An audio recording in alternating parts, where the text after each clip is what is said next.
এক শায়েক এক কথা বলছে, আর এক তাহেরি সেটা নিয়ে লেগে গেছে। এখন ফেসবুক খুলে দেখেন, ও রে বাবা রে, নবী কখন থেকে কি হলো, এই নিয়ে আমাদের বাংলাদেশের যুবকেরা মাথা শেষ। নামাজ পড়ে কি হবি রে? তাহেরি একটা কয়, আহমদুল্লাহ একটা কয়, কিরে তোর নামাজ পড়ে কি হবে, এই কথা তো কে বলো না, হুজুর ঠিক নাই। কি তুমি যত বড় আলেম হও, তোমার জবান দিয়ে যদি ইসলামী আন্দোলনের কথা না আসে, বাতিলের বিরুদ্ধে হকের পক্ষে কথা না আসে, তোমার একটা আমল আল্লাহর দরবারে কবুল হবে না। জোরে কোন কথা ঠিক কিনা? ডাইরেক্ট যদি বলবার না পারো, আল্লাহ বলেছেন উদউ ইলা সাবিলি রাব্বিকা বিল হিকমা, বদরুশদের মতন হিকমতের সাথে কও। জোরে কোন ঠিক না? আমি কি ডাইরেক্ট কই? আমি অ্যাঙ্গেলে মারি, তাই বলে কি হক কথা বলা লাগবে না? আল্লাহ বলেছেন ইউরিদুনা লিউতফিউ নূরাল্লাহি বিআফওয়াহিহিম ওয়াল্লাহু মুতিম্মু নূরিহি ওয়ালাউ কারিহাল কাফিরুন। বাংলাদেশের সমস্ত মানুষ মুসলমান হয়েও যদি কোরআনের আইন না চায়, আল্লাহর কোনো ক্ষতি হবে না। জোরে কোন কথা ঠিক কিনা?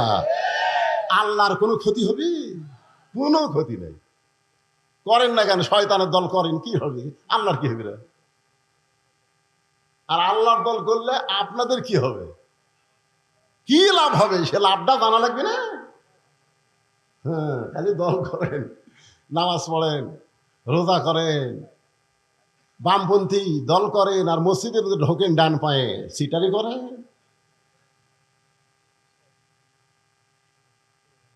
শোনেন, প্রথম একটা আয়াত নাজিল হলো, রাসূল তখন মদিনায় নামাজ পড়াচ্ছেন। আয়াতটা নামাজের মধ্যে আল্লাহ তাআলা রাসূলের উপর নাজিল করলেন, নামাজের ভিতরেই আল্লাহ ওহী নাজিল করলো। আয়াতটা হলো ইয়া আইয়ুহান নাবিয়্যু হারজিল মুমিনিনা আলাল কিতাল। আমার আগে শাফি ওয়াজ করলো না, শাফি খালি না, বাংলাদেশের অধিকাংশ বক্তারা এই ভুলটা করে। বলে মুনাফিক সর্দার হলো আব্দুল্লাহ ইবনে উবাই। আব্দুল্লাহ ইবনে উবাই হলো একজন সাহাবী। আব্দুল্লাহ ইবনে উবাই হলো একজন সাহাবী।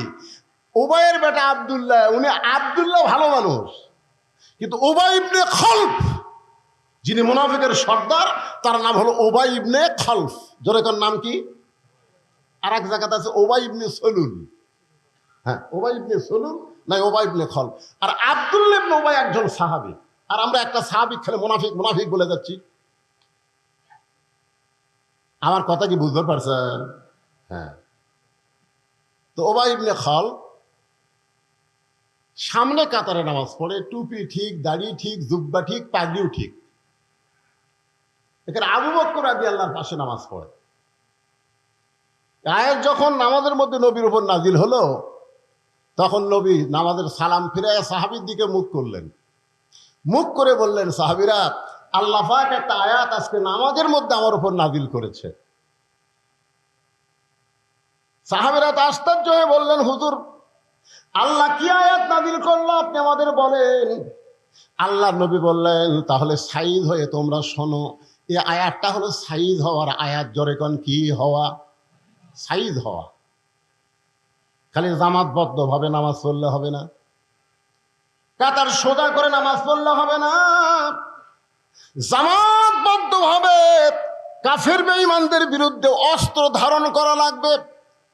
কারণ মক্কার কাফেরেরা যে কোনো সময় মদিনা আক্রমণ করতে পারে, আর মদিনা আক্রমণ করলে ইন্নাল্লাহা মা'আস সাবিরিন, ধৈর্যশীলদের সঙ্গে আল্লাহ আছে। আজকে আমাদের গোটা বাংলাদেশ ভারত আক্রমণ করেছে, প্রতিবেশী ভারত আমাদের গোটা বাংলাদেশ আক্রমণ করেছে। আপনার বলতেছেন, হুজুর কি দিয়ে আক্রমণ করলো? ভারত তো আমাকে সাহায্যকারী, ভারত আমাকে প্রতিবেশী। আপনি জানেন না, ভারত অস্ত্রের চাইতে মারাত্মক অস্ত্র দিয়া আমাদের বাংলাদেশকে আক্রমণ করে আমাদের ঘরের বউ পর করে দিছে। কথা কন না কেন ভাই? আপনাদের গ্রামত কি ডিশের লাইন নাই? আপনি যায় আজকে বউ কবেন, বজরিশিতে এত ওয়াজ শুনিস, অমুক বক্তের এত ওয়াজ শুনিস, পর্দার এত ওয়াজ শুনিস, আজ থেকে ভারতের 2টা চ্যানেল বাদ দিবি, স্টার জলসার জি বাংলা, এই 2 চ্যানেল দেখা হবে না। খালি এই কথা কবেন, দেখবেন তো বউ আপনার পক্ষে আছে না চ্যানেলের পক্ষে গেছে, আপনি খালি এটা খেয়াল করবেন। শোনেন, মেয়ে মানুষকে যদি দখল করে, মরদ মানুষ দখল হতে কোনো দেরি নাই, কারণ মেয়া দিয়েই বাংলাদেশ চলতেছে। তোর কোন কথা ঠিক কিনা ভাই? কিভাবে দেখছেন? ভারত আমাকে যুদ্ধ করা লাগবে কে রে? এমন ভাবে মাল দিয়ে দিচ্ছে আমাদের ছেলেমেয়েকে, যুবকদেরকে, যুবকগুলা সব নষ্ট হয়ে গেছে। একটু মনোযোগ দিয়ে কথাগুলো শুনবেন। যদি মক্কা মদিনা আক্রমণ করিয়া মদিনা রক্ষা করা যাবে না, ওই কাফের বেঈমানদের বিরুদ্ধে অস্ত্র ধারণ করা লাগবে, যুদ্ধ করা লাগবে। সুবহানাল্লাহ। সমস্ত সাহাবীরা বলতেছে, হুজুর আমরা এক পায়ে রাজি। কারণ আল্লাহ যখন বলেছে অন্যায়ের বিরুদ্ধে যুদ্ধ করতে আমরা এক পায়ে রাজি, কিন্তু উবাই ইবনে খালদ ও সামনে কাতারে টুপিওয়ালা দাড়িওয়ালা ও নবীর কাছে গিয়ে বলতেছে, হুজুর এইটা না গন্ডগোলের আয়াত? আপনারা বলেন তো, ইসলামী আন্দোলনের আয়াত এটা কি গন্ডগোলের আয়াত? কথা কন না কেন, এটা কি গন্ডগোলের আয়াত? নবী চমক করে বললেন, স্বয়ং আল্লাহ তাআলা যে আয়াত নাজিল করলো, আমার 1 নম্বর মুসল্লি বলতেছে গন্ডগোলের আয়াত। সঙ্গে সঙ্গে আল্লাহ তাআলা আবার আয়াত নাজিল করলেন, ওয়ামিনান নাসি মান ইয়াকুলু আমান্না বিল্লাহি ওয়া বিল ইয়াউমিল আখিরি ওয়া মা হুম বিমুমিনিন। মানুষের মধ্যে অনেক টুপিওয়ালা, দাড়িওয়ালা, জুব্বাওয়ালা, নামাজিওয়ালা থাকবে, আল্লাহ বিশ্বাস করবে, আখিরাত বিশ্বাস করবে। আল্লাহ বলেছে ওরা মুমিনই না, ওরা মুমিন নয়, ওরা হলো মুনাফিক। বাংলাদেশে আল্লাহর কোরআন দিয়ে চলুক, এই নিয়ত যদি কারো অন্তরে না থাকে, ওর একটা ইবাদত আল্লাহর দরবারে কবুল হবে না। জোরে কোন কথা ঠিক কিনা? আপনারা বলেন তো, যতগুলা শায়েখ আমাদের বাংলাদেশে আছে, এই শায়েখের মধ্যে কোন আন্দোলন আছে? এ কথা বল না কেন আছে? আমি তো মনে করি এই শায়েখেরা হয়তো শয়তানের কাছ থেকে কিছু পায়। একটা শালা ওই ইসলামী আন্দোলনের একটা কথাও কয় না। তোরে কথা কন না কেন ভাই? এই শায়েখ কিন্তু বেশি দিন আগে থেকে শুরু হয়নি, এটা শুরু হচ্ছে বছর 15 আগে থেকে। আগে মৌলানা ছিল, হজরত মৌলানা ছিল, হঠাৎ এই শায়েখ। সবাই আমার সঙ্গে পড়েন, কুল জাল হক, পড়েন, কুল জাল হক ওয়া যাহাকাল বাতিল ইন্নাল বাতিলা কানা যাহুকা। তাহলে কোরআন হেফাজতের দায়িত্ব কার? মক্কার কাফেররা চেষ্টা করলো, যার উপর আল্লাহ কোরআন নাজিল করতেছে তাকে যদি হত্যা করা হয়, তাহলে কোরআন এমনি দুনিয়া থেকে নিভে যাবে। আল্লাহ নবীকে হত্যা করার পরিকল্পনা করলো, অর্থাৎ কোরআনকে দুনিয়া থেকে বিদায় করার পরিকল্পনা করলো। গভীর রাত্রে মক্কার 37টা গোত্রের 37 জন নেতা আল্লাহ নবীর বাড়ির চারিধার ঘেরাও করলো এই জিকিরকে হত্যা করার জন্যে। আসলে নবী হত্যা না, আল্লাহর কোরআনকে দুনিয়া থেকে নিপাত করার চেষ্টা করলো। আমার কথা কি বুঝবার পারতেছেন? আল্লাহ বললেন, হাবিব দীর্ঘ 13 বছর মক্কায় কলেমার দাওয়াত দিলেন, মুসলমানের সংখ্যা হলো মাত্র 320 জন। এইরকম দাওয়াত দেয় ইসলামের বিজয় সম্ভব না। ওরা যখন চাচ্ছে কোরআনকে নিপাত করতে, আপনাকে হত্যা করতে, আপনি গভীর রাত্রে মক্কা থেকে মদিনায় হিজরত করেন। ওই কাফেরদের চোখ ডাঙ্গায়া আল্লাহ নবী আবু বকরকে সঙ্গে করে মদিনায় চলে আসলেন। মাত্র 8 বছর পর আল্লাহ তাআলা যেই মক্কা থেকে নবীকে মদিনায় পাঠাইছিলেন, ওই মক্কা আবার বিজয় দিয়া দিলে। সবাই পড়েন আমার সঙ্গে, ইজা জা আনাসরুল্লাহি ওয়াল ফাতহু ওয়া রাআইতান নাসা ইয়াদখুলুনা ফি দীনিল্লাহি আফওয়াজা ফাসাব্বিহ বিহামদি রাব্বিকা ওয়াস্তাগফির ইন্নাহু কানা তাওয়াবা। এখন আপনাদের কাছে আমার একটা প্রশ্ন, সে প্রশ্নটা হলো, আপনার বলেন তো, মক্কায় রাসূল কত বছর কলেমার দাওয়াত দিছে? আচ্ছা, আপনারা কি আমার কথা বুঝবার পারতেছেন না, না রাগ করে উত্তর দিচ্ছেন না? কোনটা? কথা কন না, কথাগুলি তো সব। 13 বছর দাওয়াত দিয়ে মুসলমানের সংখ্যা হলো মাত্র 320 জন। তার মধ্যে 17 জনকে ওরা মারাই পিটাই মারিছে। 320 জনের মধ্যে কয়জন মারছে? 17 জনকে ওরা পিটাই মারিছে পারে। তাহলে 13 বছরের আয় হলো 303 জন। এই 303টা আয় নিয়ে নবী হিজরত করলেন মদিনায়। মদিনায় 8 বছরে 10,000 সাহাবী নিয়ে মক্কা বিজয় হয়ে গেল। তাহলে 13 বছরে 320 জন আর 8 বছরে 10,000। কোন ইসলাম? মক্কার ইসলাম না মদিনার ইসলাম? কোনটা চান আপনারা? কথা কয় না। মক্কার ইসলাম খালি পিটন খাওয়া, আর মদিনার ইসলাম খালি পিটন খাওয়া না, মারবো। আজকে বাংলাদেশে মক্কার ইসলাম চলতেছে খালি পিটন খাওয়ারটা। জোরে কোনো কথা ঠিক না? পিটন দেওয়ার ইসলাম নাই ভাই রে। যারা ইসলামে আন্দোলন করতেছে তারাও হেকমত অবলম্বন করতেছে। এই যে সামনে নির্বাচন, এখনো হয়নি। হেকমত হেকমত করতে করতে আমি এক ওয়াজে বলি, চোর আসে চুরি করতেছে আর ওই হেকমত অবলম্বন করছে, ইন্নাল্লাহ মা সাবিরিন, ধৈর্যশীলদের সঙ্গে আল্লাহ আছে। এই কয়ে ধৈর্য ধারণ করতেছে, এদিকে চোর সব নিয়ে চলে গেছে। ওই হেকমতে আছে, ওই হেকমতে আছে।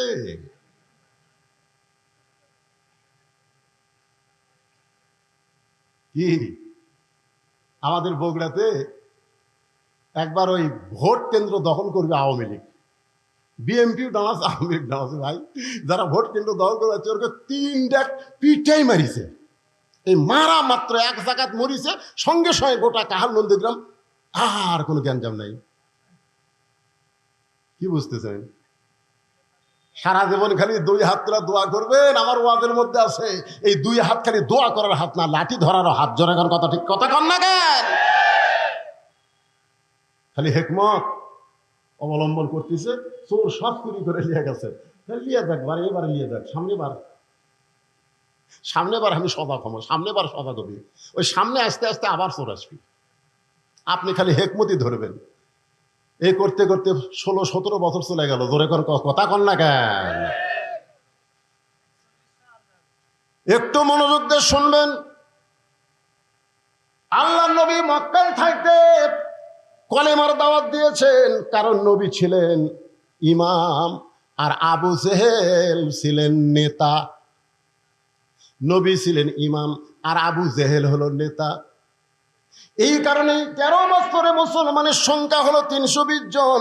কারণ জালেম যদি নেতা হয় আর ভালো মানুষ যদি মসজিদের ইমাম হয়, ওই মসজিদ দিয়ে কোনোদিন সমাজের 1 পয়সা উপকার হবে না। জোরে কোন কথা ঠিক কিনা? জালেম হচ্ছে নেতা আর আলেম হচ্ছে ইমাম। আল্লাহ দেখলেন ইসলামের ধারা পাল্টাতে হবে, এই নবীকে হিজরত করে মদিনায় নিয়ে গেলেন। মদিনায় নিয়ে যাওয়ার পরে আল্লাহ তাআলা সর্বপ্রথম নবীকে দিয়ে একটা মসজিদ বানায় নিলেন, যে মসজিদের নাম হলো মসজিদে কোবা। ধরে কোন মসজিদের নাম কি?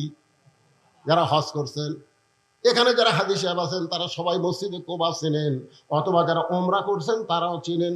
ওই মসজিদের মধ্যে 2 রাকাত নামাজ কেউ যদি আদায় করে, আল্লাহ খুশি হয়ে তাকে একটা উমরা হজের সওয়াব দিয়ে দেয়। কাবা ঘরে 2 রাকাত নামাজ পড়লে আপনি 2 লক্ষ রাকাত নামাজের সওয়াব পাবেন। মদিনায় যদি 2 রাকাত পড়েন আপনি 1 লক্ষ রাকাত নামাজের সওয়াব পাবেন। বাইতুল মুকাদ্দাসে যদি 2 রাকাত পড়েন 1 লক্ষ রাকাত নামাজের সওয়াব পাবেন। আর মসজিদে কুবার মধ্যে 2 রাকাত পড়লে একটা উমরা হজের সওয়াব পাওয়া যাবে। তাহলে চিন্তা করেন মসজিদে কুবার এত দাম কেন?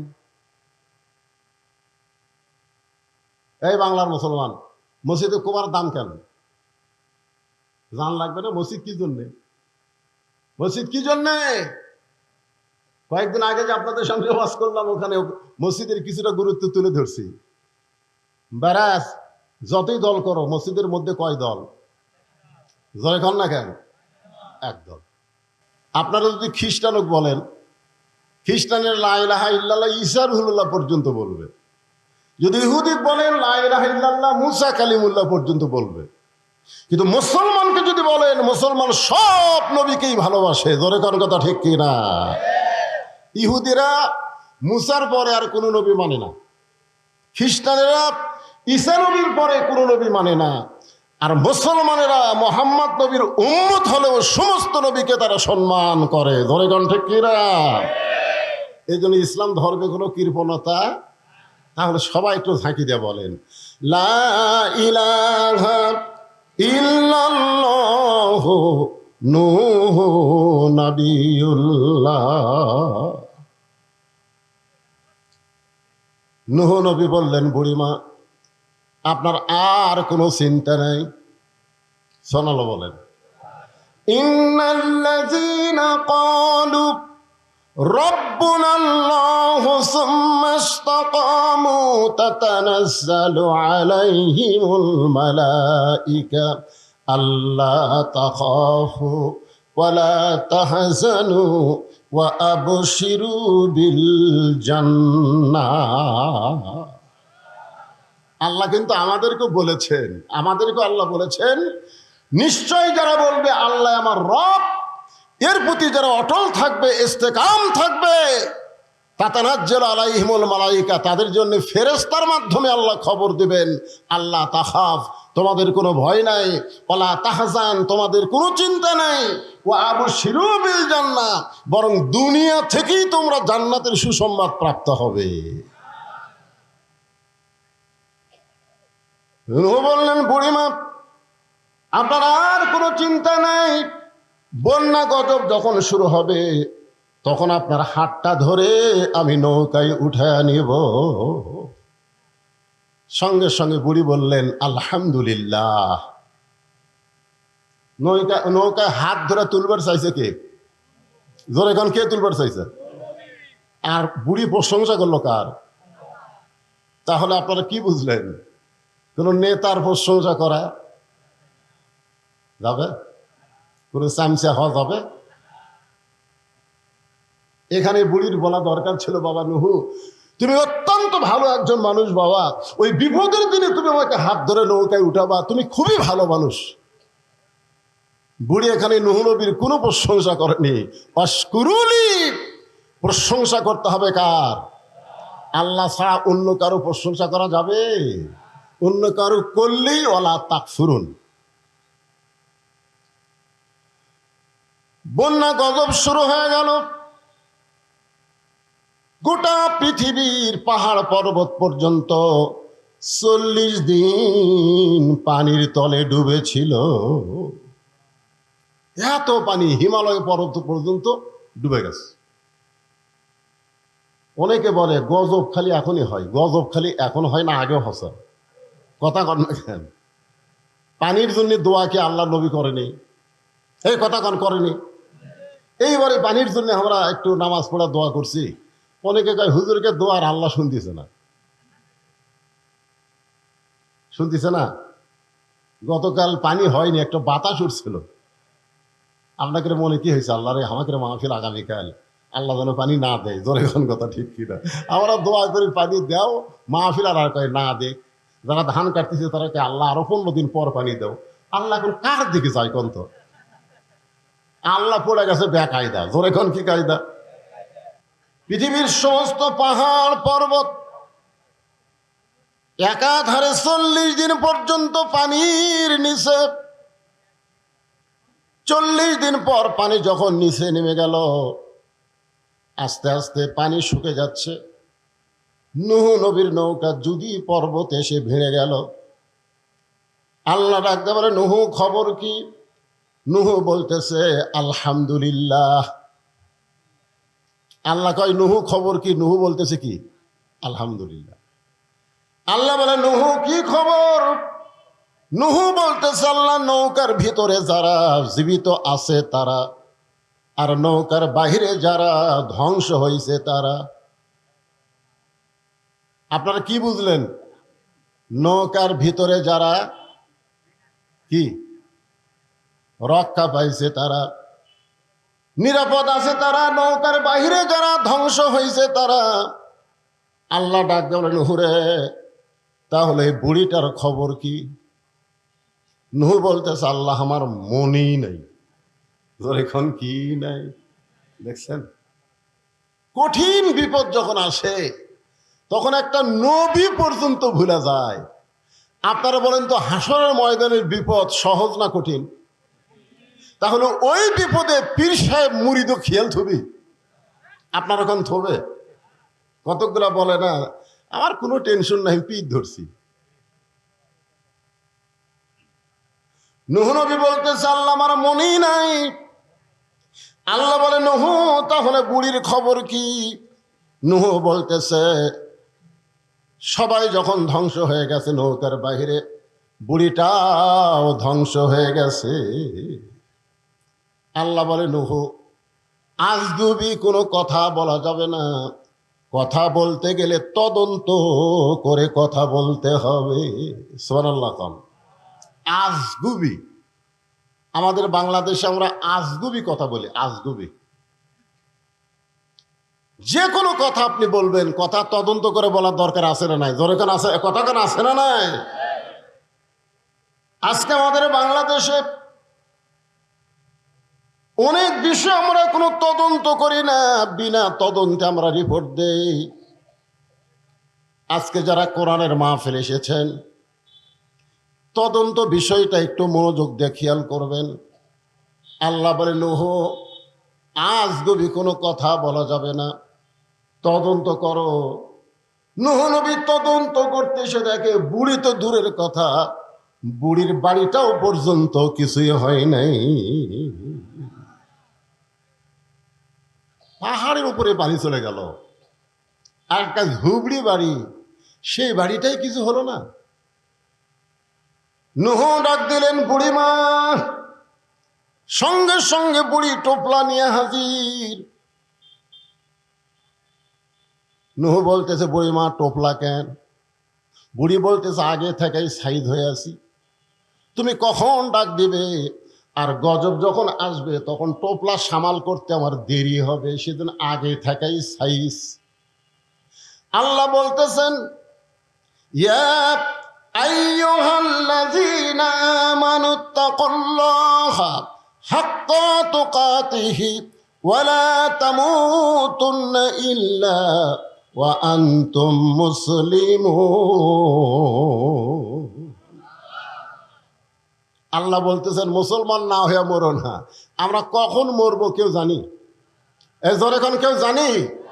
তাহলে আমরা যদি না জানি কখন মৃত্যু হবে, তাহলে মুসলমান আমাদের হওয়ার জন্যে আমরা টোপলা বান্দার মতন কি ইমান আমল ঠিক রাখছি? আপনারা কি মনে করতেছেন? বর্তমান যে পরিবেশ বাংলাদেশে চলতেছে, এই পরিবেশে এখন যদি আজরাইল আমাকে জান কবজ করবার আসে, আমরা কি করব? ও বাবা রে, মারে, ও বাবা আজরাইল রে। একটা গজলেতে আছে, এবারের মতন ফিরে যাও রে আজরাইল, মিনতি করিয়া কই তোমারে। নূহ বললেন, বুড়িমা বন্যা গজব শেষ হয়ে গেছে, বন্যা গজব শেষ হয়ে গেছে। সুবহানাল্লাহ হবেন না? ও বুড়িমা, তোমার কথা আমার মনেই নাই, তোমার কথা আমার মনেই নাই। বন্যা গজব শেষ। আমি শুধু তোমার কাছে জানতে চাই, গোটা দুনিয়ার সব কিছু ধ্বংস হয়ে গেল, তোমার ঝুবড়ি বাড়ি আর তোমার কিছুই হলো না। বুড়ি মুস্কি মুস্কি হাসের বলে, নূহ রে, আমি যখন আল্লাহর প্রতি ঈমান গ্রহণ করেছি তখন ঈমান আমাকে বলে দিয়েছে, দুনিয়ার সবাই তোমাকে ভুলে যাইতে পারে কিন্তু আল্লাহ তোমাকে কোনোদিন ভুলবে না। আমাদের সবাই সবাইকে ভুলে যেতে পারবে, কিন্তু একজনই আমাদের ভুলবে না। তিনি কে? আরো জোরে বলেন, তিনি কে? তাহলে আমরা জিকির করব কার? ঠিক আছে ইমান, ঠিক আছে তো? কি মনে হচ্ছে কার জিকির হবে? চড়ে করে পরে বসে আছে আমাদের জাতির পিতা, বাবা আজর রশি ধরে টানতেছে, নিচে নমরুদের আগুনের চুলা দাউ দাউ করে জ্বলতেছে। ফেরেশতা জিবরাইল এসে সালাম দিয়ে বলে, ওগো আল্লাহর নবী ইব্রাহিম, আপনি যে হারে কাঁদতেছেন, আপনার কান্না দেখে আমার দরদ হয়ে গেল। আপনি যদি চান, আল্লাহ আমাকে 600 পাখা দান করছে। জোরে কোন কয়শো? একটা পাখার বাতাস দিব, আগুনের চুলা সাগরে গিয়ে নিভে যাবে। যদি আপনি চান, আপনার কান্না দেখে আমার দরদ হয়। ইব্রাহিম বলে, জিবরাইল, আমি একটা বারও নমরুদের আগুনের চুলার দিকে তাকাই নাই। তাহলে কাঁদতেছেন কেন? বলে, কান্দার কারণ হলো আমার জন্ম দেওয়া বাপ, আমার জন্ম দেওয়া বাপ রশি ধরে টানতেছে আমাকে আগুনে ফেলে দেওয়ার জন্য। সন্তান যখন বিপদে পড়ে, বাবা তখন সন্তানকে সাহায্য করে। জোরে কোন কথা ঠিক কিনা? আর ভাগ্যগুণ আমি এমন একটা বাবার সন্তান, যেই বাবা আমাকে নমরুদের চুলের মধ্যে, আগুনের মধ্যে ফেলে দেওয়ার জন্য রশি টানতেছে। আপনারা বলেন তো, ইব্রাহিম নবীর বাবা মানুষটা কি ভালো না খারাপ? জোরে কোন, ভালো না খারাপ? আর হামাকের বাপ,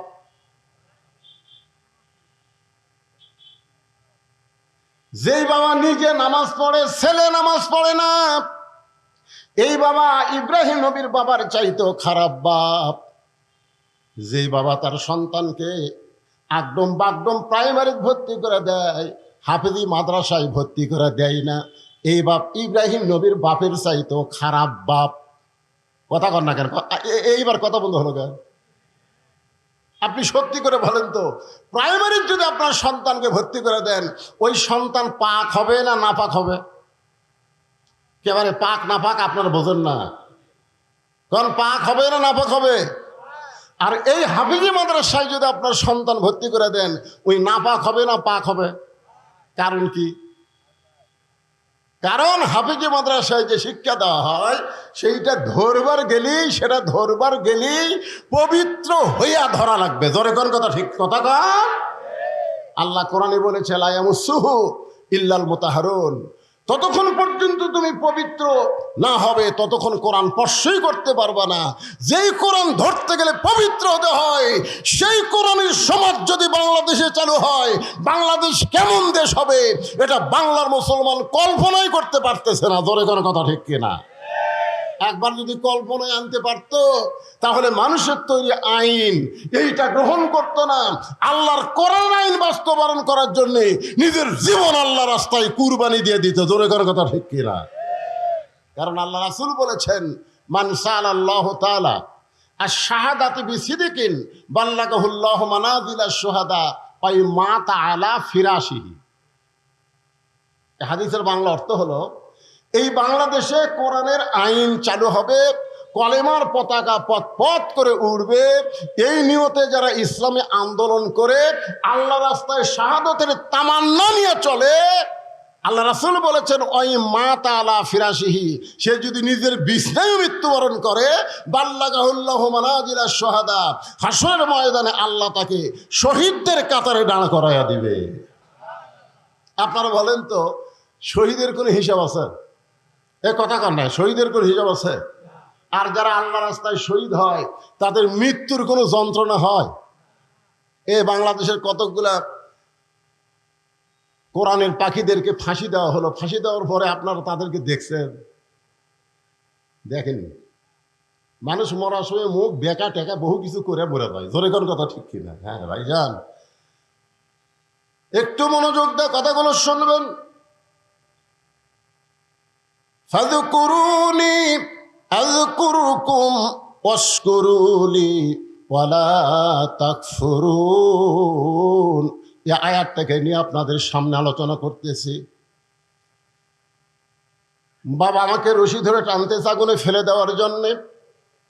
রে জিবরাইল, নমরুদের চুলার দিকে আমি একবারও তাকাই নাই, কারণ আমার ঈমান বলতেছে আগুনের মালিক নমরুদ না, আগুনের মালিককে। সবাই বলেন, আগুনের মালিককে। নমরুদ আগুন জ্বালাবার পারবে, কিন্তু পুরানোর ক্ষমতা নমরুদের হাতে নাই। হাসবি আল্লাহ, পড়েন, হাসবি আল্লাহ নিমাল ওয়াকিল অনিমাল মৌলা অনিমান নাসির। আল্লাহু আকবার কর না আপনারা, কি কথা রে ভাই? আমি শুনলাম এলাকাত নাকি কোরআনের দলের লোক বেশি, আর কোরআনের আয়াত তেলাওয়াত হয়, আল্লাহু আকবার কয় না। বাংলাদেশে বড় বড় দল যেগুলো আছে, যাকে আমরা বড় বড় দল বলি, এই বড় বড় দলের মধ্যে আল্লাহু আকবার নাই। জোরে কর কথা, ঠিক কথা কর না কেন? হ্যাঁ, ওরকে বহু মিছিল আমরা শুনছি, জীবনে কোনোদিন আল্লাহু আকবার শুনছেন? যদি কেউ ভুল করে আল্লাহু আকবার দেয়, ইচ্ছা করে তো দিবি না, ভুল করে যদি দেয় ও ঘাট ধরে বার করে দিবি। কিন্তু আমাদের দলের তো এই স্লোগান নাই। তা আপনারা কি সেই দলের মানুষ? যে কোরআনের আয়াত শুনলে ইমান বাড়ে না কমে? একই কথা কয়দিন শুনবে? আল্লাহর কোরআনের আয়াত তাকে শোনেন, দেখি আপনাকে ইমান কি বোঝে। ইন্নামাল মুমিনুনা আল্লাযীনা ইযা যুকিরাল্লাহু ওয়াজিলাত কুলুবুহুম ওয়া ইযা তুলিয়াত আলাইহিম আয়াতুহু জাদাতুহুম ঈমানাও ওয়া আলা রাব্বিহিম ইয়াতাওয়াক্কালুন।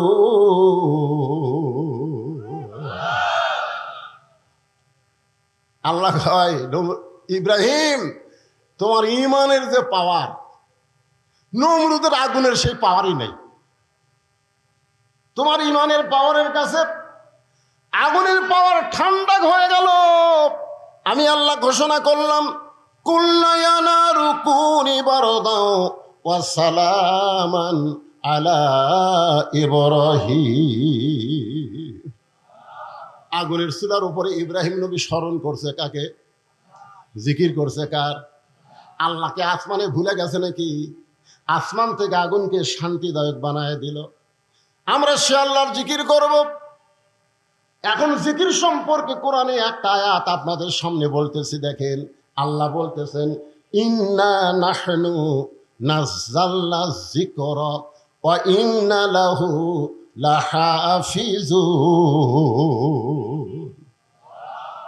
এই আয়াতের মধ্যে কি বলা হচ্ছে? ইন্না নাহনু নাযালনা যিকরা। আপনারা বলেন তো, এই আয়াতে জিকির মানে কি? হ্যাঁ, দুই একজন কনকে, বাদ বাকি লোক কি বোবা নাকি? বোবা? তাহলে প্রথম আয়াতে জিকির মানে স্মরণ, এই আয়াতে জিকির মানে কোরআন। তাহলে কোরআনকে আল্লাহ জিকির হিসাবে নাজিল করেছে। এই কোরআন হেফাজতের দায়িত্ব দুনিয়ার কোনো মানুষের হাতে রাখে নাই। কোরআন হেফাজতের দায়িত্ব কার? আল্লাহ যদি ঠান্ডা বাতাস দেয়, আপনাদের কোনো অসুবিধা থেকে ভাইরা? আমি তো বৈশাখ মাসের মাহফিলে আমি বলে দিই, এই যে উপরে যে কাপড় টাঙ্গাইনি, এই যে কাপড়, আমি এই সপ্তাহে যে কয়টা মাহফিল করছি, এই খালি আজগাড্ডার উপর কাপড় দেখতেছি।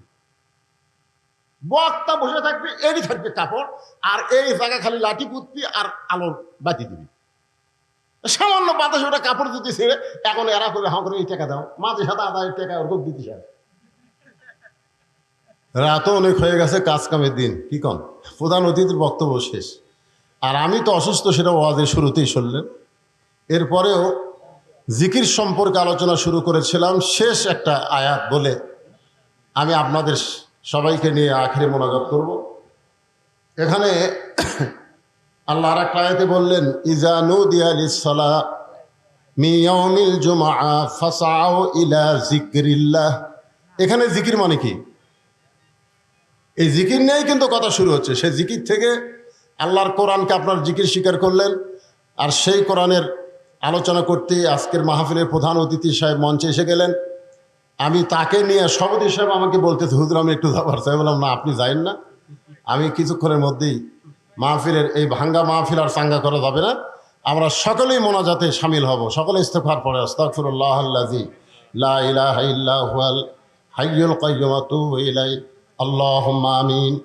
আল্লাহুম্মা আনতাস সালাম ওয়া মিনকাস সালাম, তাবারাকতা ইয়া যাল জালালি ওয়াল ইকরাম। আয় আল্লাহ তাআলা, তোমার নবীর এতিমঘর হাফেজি মাদ্রাসাকে লক্ষ্য করে আজকের এই জান্নাতের বাগান সাজাইছিল আল্লাহ। কঠিন গরমের ভিতরে তোমার হাজারো বান্দা বান্দে আজকের মাহফিল উপস্থিত হয়েছিল আল্লাহ। আজকের এই মাহফিলকে আমাদের সকলের হেদায়েতের জন্যে, নাজাতের জন্যে, জান্নাতের জন্যে কবুল করেন। এই মাহফিলের শুরু থেকে শেষ পর্যন্ত যত আলোচনা হয়েছে আল্লাহ, যদি কোনো ভুল হয় মাফ করে দেন, যা হাদিয়া মঞ্জুর করেন। সোনার মদিনায় নবী পাকের রওজা মোবারকে আল্লাহ কবুল করে নেন। তামাম আম্বিয়ায়ে কেরাম, আসহাবে কেরাম, তাবিঈনে কেরাম, তামাম পৃথিবীর মাটির নিচে যত মুমিন মুমিনা শুয়ে আছে আল্লাহ সকলের আরওয়াহ পরে হাদিয়া কবুল করেন। আমরা যারা হাত তুলেছি, আমাদের জনম দুঃখনী মা বাবা যাদের কবরে চলে গেছে, আল্লাহ মা বাবার কবরকে জান্নাতের টুকরা বানিয়ে দিন। আমাদের বাপ মা যাদের জীবিত আছে, আল্লাহ এই নিয়ামতের হায়াত বাড়ায়া দেন। আল্লাহ আমি অসুস্থ, আমার মতো যারা অসুস্থ হাত তুলেছে, আল্লাহ সুস্থতার নিয়ামত দান করেন। ফিলিস্তিনের মুসলমানকে আল্লাহ আপনি বিজয় দেন। ফিলিস্তিনের মুসলমান নিজের জন্য যুদ্ধ করে না, তোমার বাইতুল মুকাদ্দাসকে রক্ষা করার জন্য যুদ্ধ করে। আল্লাহ বাইতুল্লাহ তুমি আবাবিল পাখি দিয়া আব্রাহা বাদশাকে ধ্বংস করে দিলে, তোমারই বাইতুল মুকাদ্দাসকে হেফাজত করার জন্য আল্লাহ তুমি মুসলমানদেরকে বিজয়, ফিলিস্তিন মুসলমানদের হেফাজত করো।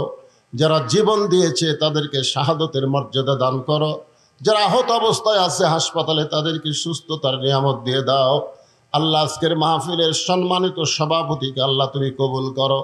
আজকের মাহফিলের সম্মানিত প্রধান অতিথি আল্লাহ, এর আগে আমি মান্দায় অনেক মাহফিল দেখে করেছি, তাকে তখন এরকম নেতার আসনে দেখি নাই। আজকে তিনি নেতার আসনে বসে জনগণের চাকর হিসাবে নিজকে প্রমাণ করতেছেন। আল্লাহ আমার ভাইকে শারীরিক সুস্থতা দান করবেন। যেমন নেতৃত্ব দিলে আল্লাহ খুশি হবে, রাসূল খুশি হবে, জনগণ কলিজায় শান্তি পাবে, এমন নেতাগিরি করার তৌফিক আমার ভাইকে দান করে দেন। আল্লাহ মান্দা উপজেলা অফিসার ইনচার্জকে সঙ্গে নিয়ে হাত তুলেছি, আল্লাহ মেহেরবানি করে তাকে কবুল করেন। যে দায়িত্ব তার উপর অর্পিত আছে সুন্দরভাবে পালন করার তৌফিক দিয়ে দেন। আল্লাহ মন খুলে প্রাণ খুলে দীর্ঘ সময় আলোচনা করতে চাইছিলাম, কিন্তু অসুস্থতার কারণে আজকে এটা হয়তো আমার পক্ষে সম্ভব হলো না। আল্লাহ তোমার বান্দাদের জন্য প্রাণ খুলে দোয়া করি, আল্লাহ যেটুকু আমরা শুনলাম বাকি জীবনে আমাদেরকে আমল করার তৌফিক দিয়ে দেন। আল্লাহ মাদ্রাসাকে লক্ষ্য করে নগদে বাকিতে আজকে যারা দান করেছে আল্লাহ সবগুলো দান কবুল করেন। মা বোনদেরকে পর্দানি সাবেদা সালিহা মা ফাতেমার চরিত্র দান করেন। যেদিন আমরা বিদায় নেব আমাদের সকলের জবানে আপনি জারি করে দিবেন, লা ইলাহা ইল্লাল্লাহু মুহাম্মাদুর রাসূলুল্লাহ সাল্লাল্লাহু আলাইহি ওয়াসাল্লাম। আসসালামু আলাইকুম ওয়া রাহমাতুল্লাহি ওয়া বারাকাতুহু।